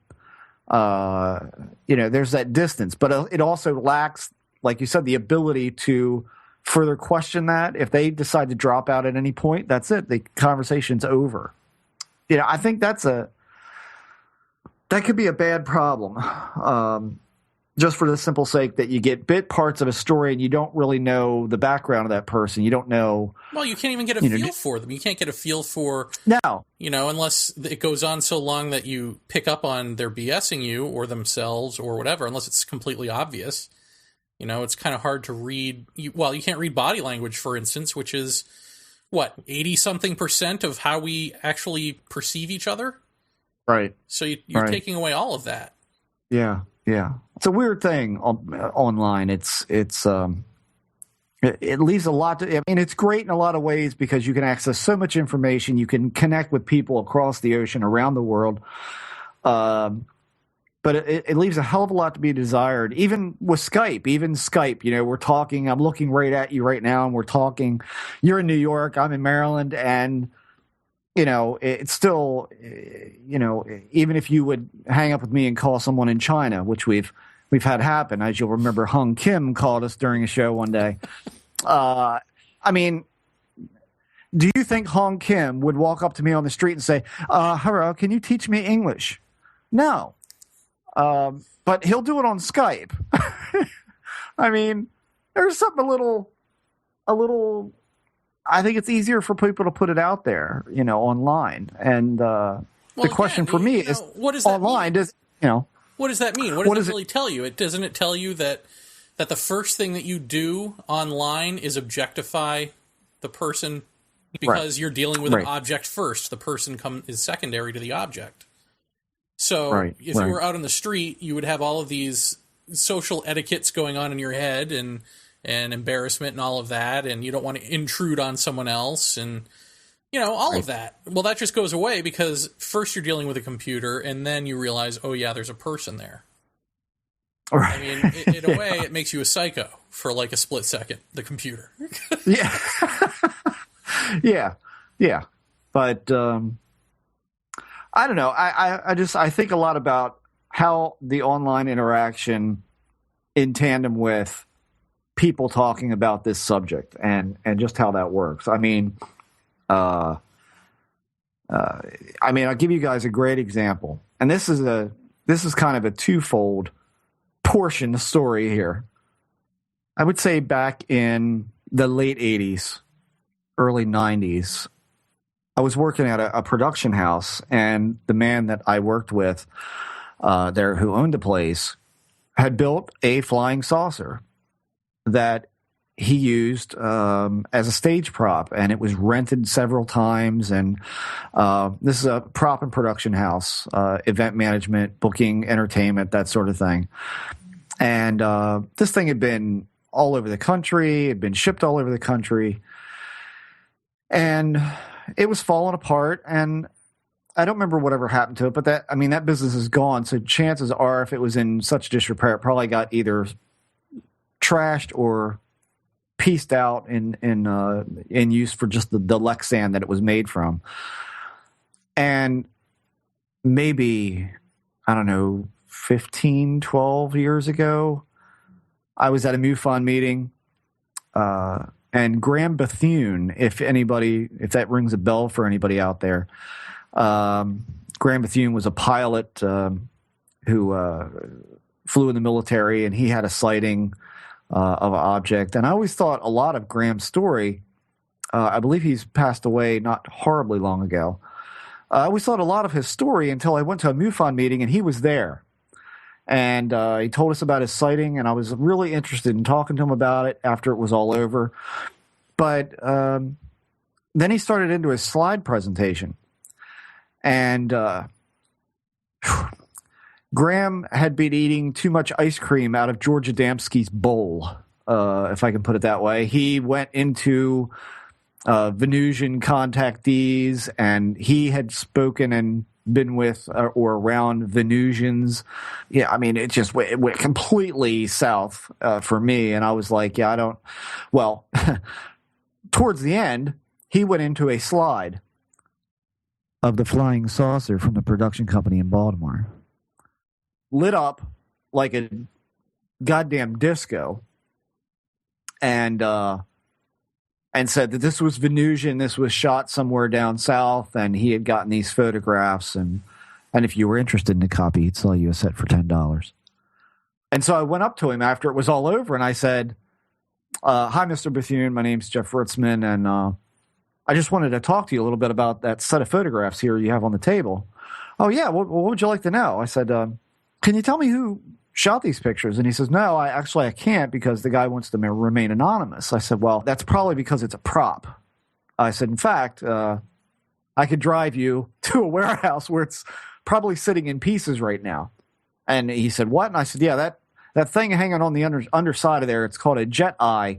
It's a metal ball and two hemispheres actually put together with lenses inside of it. They're blue, and basically when you haze up a room with a hazer or a fog machine, it sends down beams of light, blue light, in all sorts of weird spirally directions, and it spins and twirls, and it's a common club light that you'll see if you guys go to nightclubs at all. You've seen them a million times. Well, Graham didn't have a great deal to say to me after that. He kind of walked away from me, and that was it. Did you buy a picture? Those pictures a bit... I bought the set, yes, because I had to take him to show at the time to my my business partner and say, look at this, I bought these at a UFO thing. I mean, he was tickled about it. I mean, he's like, he said, obviously this was early on. These pictures are not new because this thing's been in disrepair for at least a couple of years, but it had made the rounds, put it that way. So on the internet, everybody pretty much knows when they see these photographs that they're crap because someone actually did the due diligence of taking one of the shots and lightening up the photographs so that you can see that in the blackness that surrounds this amazing flying saucer is lighting truss and light cans and a ceiling because it's hanging from a ceiling because it's a stage prop. Okay, so thread comes up on Above Top Secret, and in there I see these pictures. These are the greatest pictures, blah blah blah. And I said, yeah, that's not real. and then someone else, graciously went on the net and hunted down the picture that someone had brightened up to show the lighting truss and the light cans hanging from the truss and the ceiling and this thing suspended. And the guy who posted them said, and I quote, "Man, this is a disinformation site." I mean, you're looking at your flying saucer that you presented online as a compelling piece of evidence. You are shown point blank, undeniably, that this is a stage prop hanging from lighting truss, and you ain't backing down. Really? If I was in person, they would back down. They would go, oh, Jesus, because I've done it. When I spoke at the UFO Congress in New Jersey, a man came up to me with exactly the same set of pictures. And I told him what it was, and he was, well, his answer to me was, you destroyed my proof. I said, well, I'm very sorry, but what kind of person would I be just to let you believe that? Paula Harris wouldn't back down. Well, and there you are. She would agree with you that they're fake, and then she'd tell you that she's going to continue to use them. Right. But I'm That's what amazed. she told me, everybody. It's what she told me. I know. Paula Harris. Write that I just want down. to be sure that her name gets out there. Paula Harris. Because, you see her as like a legitimate researcher very often, and she's the last thing she is a legitimate researcher. But go ahead. Well, let's pronounce her name correctly. Paola. Oh. That's right. Anyway, so, it fascinates me. And do I think for a minute that this guy is actually in refusal of what's been presented to him, what I've said to him? No, I don't. Yeah, he made the statement that could I show him this a piece of this machinery that would make the light look the way it does. In other words, in tight beams. Because this is in a club or in an arena, and there's a hazer that's been running. You start a hazer 3 or 4 hours before a band hits a stage so that you're well hazed by the time the crowd gets in, the band gets on stage. Then you've got those wonderful crisp beams hitting down all over the audience, all over the stage. That's what a hazer's for. And, I made the statement, if that hazer wasn't there, or if that fog machine was not running, you wouldn't see those beams quite as defined as you are. You're seeing them because a hazer is running. And it just godsmacked me. I was like, really? You're going to be shown all of this? You're going to be shown? I actually put a picture of the Jet Eye device up on the board. I said, this is your thing. And when you look at the picture of this, I'll post this on the message board. When you actually see this photograph, you can see this dotted black ball, dotted with white or with blue lights underneath, with blue rays coming out, hence the name Jet Eye. And you can see in the middle of this ball is a blank area where there's no blue dots. That's where it comes apart so you can change the light bulbs. You're going to deny this? Really? No. I think in person, that person would say, really? Shit.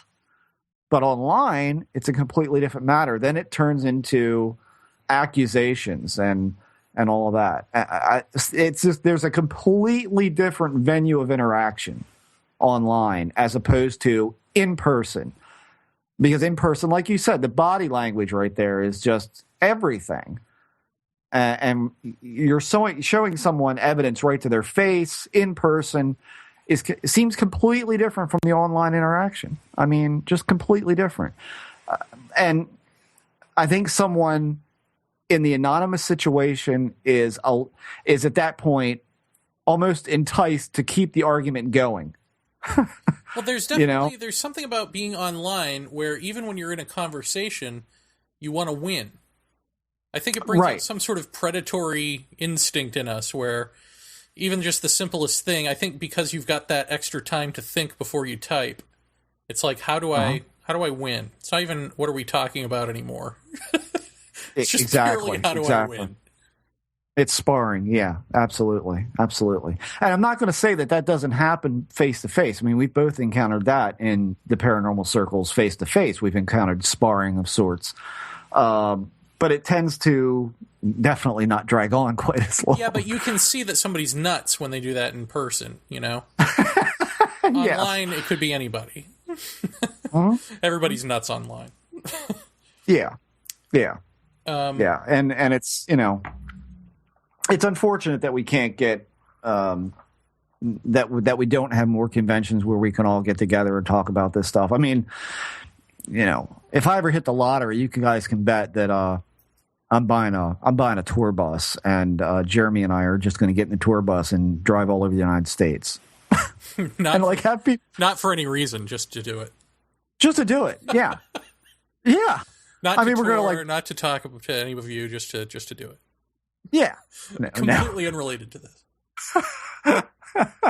I mean, we'll go pick Phil and Brogno up in New York, and we'll go to Golf Breeze. Sure.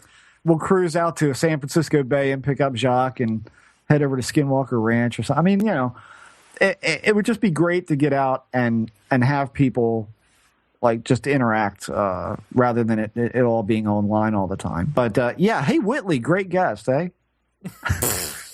How did we get on this? How did I derail this conversation? Well, because you can't stop talking for 40 minutes. I know. That's what happened. I'm full of goddamn caffeine. I got to tell you.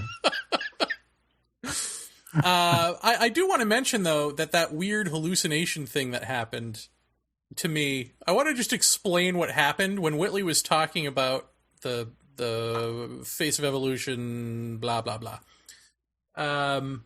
My computer screen became animated. It came out in giant chunks and started to rearrange itself. My screen just became blocky chunks of itself and started floating around and rearranging itself, and then it went completely black. And I thought, oh crap, I've lost the call, my computer is on the fritz, what just happened? And then somehow I realized, well, that didn't just happen. There's no way that happened. And then I don't know if I thought that first or after, but my screen came back on, and then I think I did think that first because I was still hearing you guys. The call was still going. I was just having this visual hallucination, and then the screen came back. I've never had that happen to me before. Nothing else in my vision, around the computer screen, was going nutty. Just the computer. I thought that was completely weird. Completely weird, because shouldn't everything around me have gone crazy? Shouldn't, it's not like I've got this giant screen taking up all of my eyeball space, Were you in stare mode at the screen? Stare mode? I don't think so. No? I don't know. I mean, I don't remember if I was staring at the screen or not. I mean, I was intently listening, Yeah. So it's possible I was in stare mode as I was listening. Are you sure it was a hallucination? Oh, yeah. I'm sure that didn't happen. Okay. Yeah. Very weird. Well, I mean, don't these things always happen at inopportune times, or times when you're not expecting or ready for it? That seems to be that seems to be part of how it works. It's happens at those odd moments where you really can't do it. I mean, look at us sitting in the fart chair or fart chairs now that you've got your own here at the house and I get mine back. Nice. And we see the white light on the ceiling, which I don't remember if we talked about last show or not. I don't think we did, because we were saving it for the short film, but we can talk about it if you want. Yeah, I mean, there's a light on the ceiling, or just below the ceiling in our living room that's somewhat in the same spot. My wife saw it before I did. You've talked about it on the show. It's that light that Jeff's We've talked about it, yeah. They see it out of the periphery of their vision. They look up. It's not there. Right. And Jeremy saw it. And what was really interesting was our reaction was not, oh, let's go get a camera and set it up, and let's get the laser thermometer and put it on that part of the ceiling and see if there's a temperature variance. It's like it's like we just kind of looked at each other. Did you see that? Yeah. Well, I'm glad somebody saw it. Blah blah blah. And back to watching TV or recording or whatever we were doing. Yeah, we were watching TV, and it was just now we don't feel crazy anymore. I mean, we talked about it a little bit.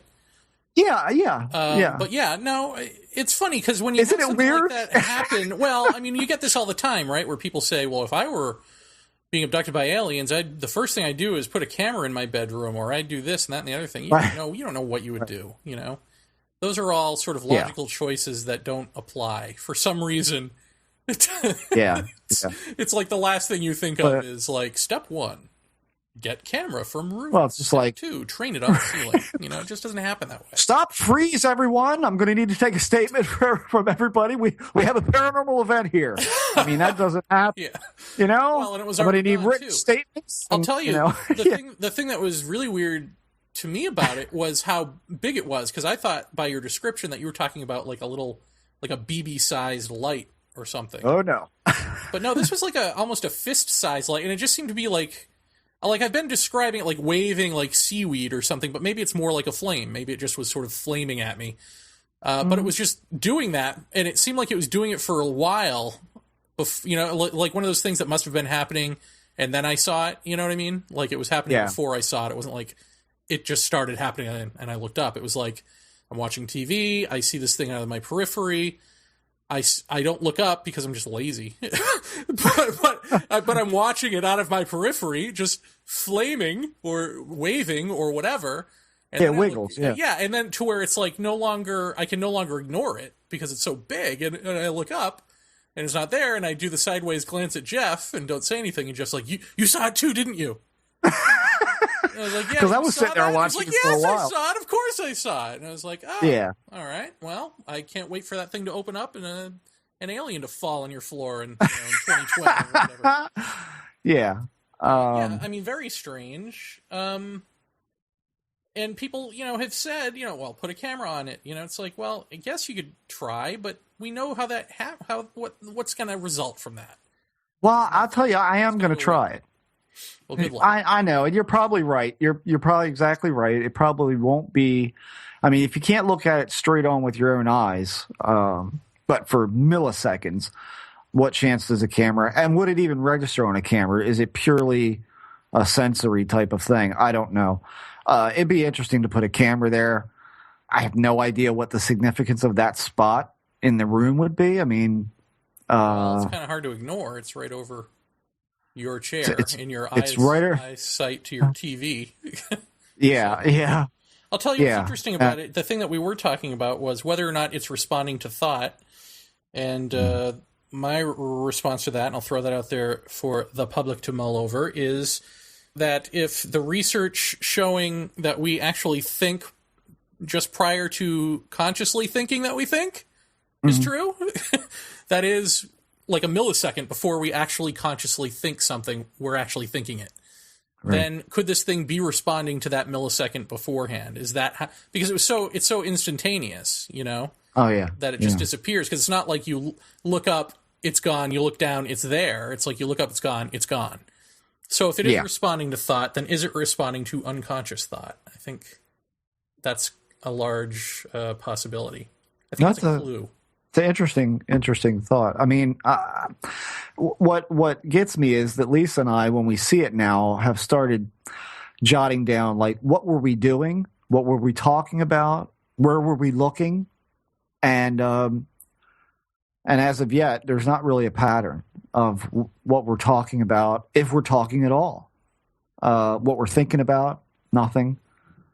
It just seems to happen. I mean, I woke up on the couch one night, and that's across the room from the chair, and I was laying there. I woke up, and I don't know, I think Kitchen Nightmares was on BBC America or something. So I was watching that, and I got up, I got a soda, I laid back down on the couch, and there it was, kind of wiggling on the ceiling. And this time it actually moved towards the hallway a bit, and then back, and then moved towards the hallway again and back. And I mean, I said, that's it. I'm going to bed. I'm going to bed. That's it. I see it, and it's really there, and it's not small. Out of your periphery, and Lisa's in the room, can you say, Lisa, look at it? And have you tried this experiment?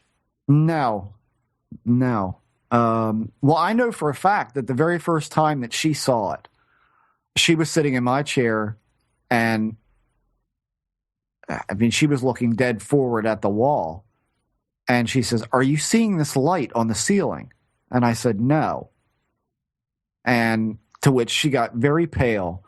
And she goes, "I don't." And I was like, "What?" I mean, she stopped mid-sentence. She goes, "You don't see that. I'm not looking at it. It's up there." And she pointed. And I'm looking, and I see nothing. She says, "Look at the wall." And I looked at the wall, and I said, "Honey, I don't see anything." She's like, "Am I having a stroke?" Am I having a stroke? Is that what's going on here? Why am I seeing a light? And it's bright, and it's really there, and it's not on the ceiling. It's like in the air below the ceiling. I said, "Well, I don't see anything." And she got really irritated until I saw it that night on the couch. And I was like, "Yeah, you're not kidding." And it's not small. And we've seen it randomly ever since then in that spot. And we've, ruled out every possible refraction, a fork on the table, my wristwatch, my pocket watches. No, it's not any of that stuff. I mean, it was nighttime. We were watching TV. I don't even know. Blinds are down. Yeah, I mean, there might have been a lamp next to you on, maybe. Yes. But that's, you can account for every light. I mean, no, this was its own thing. It is. It is for sure. It came and stayed, and then long enough for you to notice it, and then when you look up, it's gone. Right. That just so I don't know. I don't know what that is. But I'll put a camera on it, and we'll see what happens. I mean, I don't know. Put a camera on it, and then what? Just waste tape and keep buying tape forever? Yeah, just keep. Well, if I got a 2-hour tape, I can put a cam on it for 2 hours. Run it at 2:00 in the morning and just let it go till 4 or something, and just see. I mean, just see. I don't know. When we ran the Mac, I used to run that all night on Ustream TV, and some of the listeners used to, pop in and check out what was going in this room, in the guitar room, and everybody that had a comment to say said that about 3:30 they heard a sound in the room that should have woke the whole house up, which is like some kind of bang. And I have heard that bang, and I still don't know what that is. So is it connected to the light in the living room? I don't know, but there's definitely odd sounds in this house, and there's definitely a light phenomena in this house for sure. It'd be great to get it on film. At least I'd be able to look at it, like in detail. I'd be able to look at it. Would be fantastic. Indeed. Well, alrighty then. Should we call it quits? Although I do want to say before we do call it quits, next week's guest will be Deb Cobble, who was, of course, Kathy Davis from Bud Hopkins Intruders. Right. That was her pseudonym. She is famously the woman who, had her alien baby or, hybrid baby or whatever it is, her baby stolen out of her womb by aliens. This is the encapsulation of her story, that she was the first woman to ever report that or whatever. And we've had her on before to talk about this stuff. She wants to talk about it again.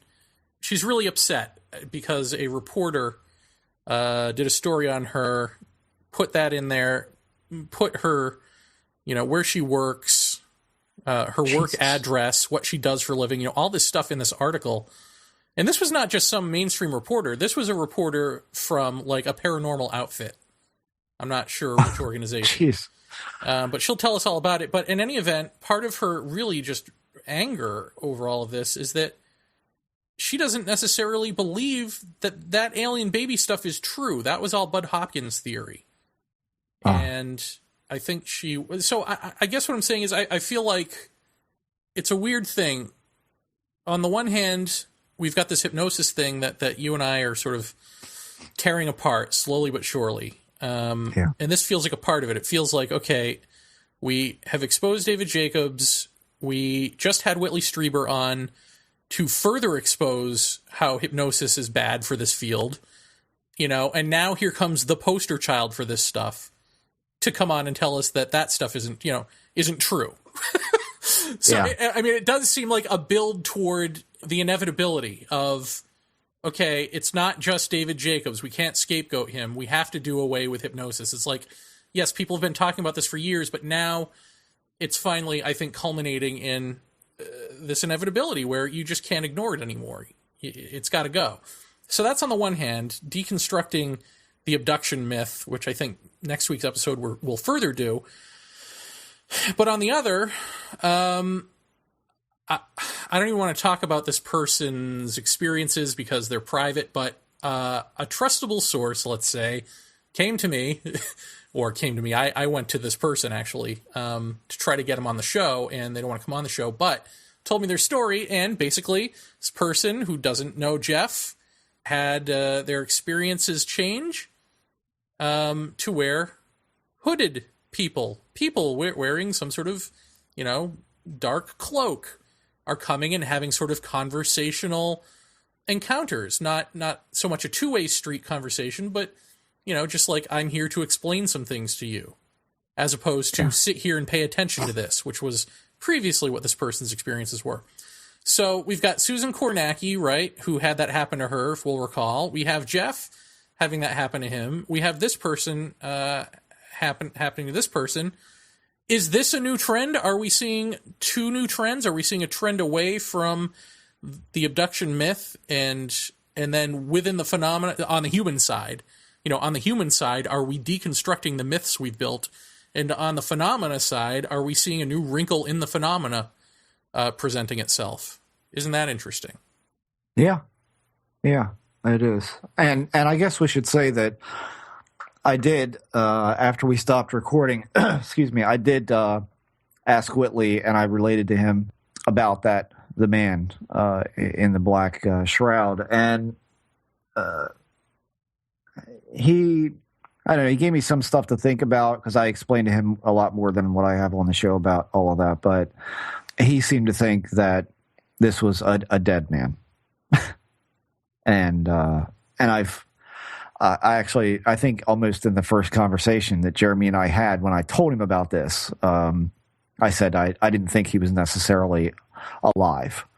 So I think I don't know what I think, but I found it interesting that Whitley would say that. I mean, barring the obvious imagery that comes forth when you're talking about a guy in a black shroud that looks like a death shroud. I mean, what else could one think? But it's certainly the narrative that goes along with that is not one of death or that sort of thing. But I do think he could be right, because that's definitely the feeling that I got, that this person wasn't necessarily alive. And I guess we should say that in the sense of all disclosure here, that we did, or you did, ring Jacques Vallée back up after we concluded our interview with him and told him about this man and a little bit of my interactions with him. And he said that he had not heard of the name that I ascribed to this man, but he would look into it. So we'll see what happens with that. Yeah. Oh, just as a bit of fun, you also asked Whitley about Terence McKenna. Yeah. Privately, and what was Whitley's response? It was like something like, I really like Terence. He was, he was a really good guy. I really miss him. He thought I was a blithering idiot, but that's okay. Yeah. Yeah. Terence McKenna thought Whitley was a blithering idiot. Can you imagine that?